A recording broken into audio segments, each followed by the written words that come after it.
Les frères et sœurs du droit humain partagent les symboles. En loge, quand approche le moment de clore leur réunion, riche de tout ce que la tenue leur a apporté, les frères et sœurs vivent un moment très fort et fertile de symboles. Ils forment la chaîne d'union.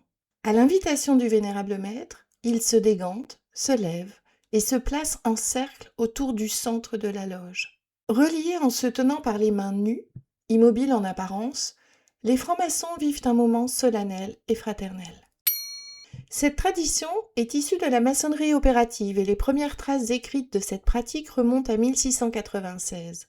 Les tailleurs de pierre et bâtisseurs de cathédrales avaient l'habitude de se réunir en formant une chaîne d'alliance, la mère de la Cayenne étant placée au centre du cercle formé par les compagnons de métier. Le cercle abolit toute différence. Chacun est un maillon de la chaîne avec ses singularités et ses spécificités. Mais tous ensemble, collectivement, ils forment une seule et même chaîne.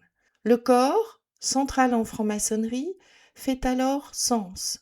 Ce sont les corps et les cœurs des frères et des sœurs qui constituent le symbole lui-même. Le cercle ainsi formé, emprunté à l'archétype de la ronde qui lui donne un caractère sacré, symbolise également l'infini et le caractère cyclique de la vie. Ainsi, dans l'harmonie du cercle, les yeux fermés ou le regard sereinement tendu vers son centre, point d'unité et où le un sert de base au tout, les frères et sœurs vivent un moment souvent considéré comme le paroxysme du vécu fraternel en loge.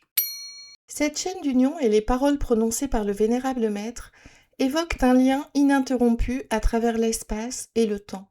Car tout comme la fraternité ne s'arrête pas aux seuls membres formant physiquement la chaîne, les valeurs qu'elle véhicule ont vocation à survivre à la séparation temporaire qui met fin à la chaîne d'union, par-delà la tenue et par-delà les portes du temple. C'est une invitation faite aux frères et sœurs à dépasser leur individualité pour s'ouvrir aux autres afin d'éclairer l'humanité tout entière. Loin de son sens commun, le mot chaîne n'est plus ici synonyme d'emprisonnement mais de solidité. Il rappelle avec fermeté la profondeur de nos valeurs, la rigueur de nos engagements et la vigueur d'un lien qui nous dépasse. Nous avons dit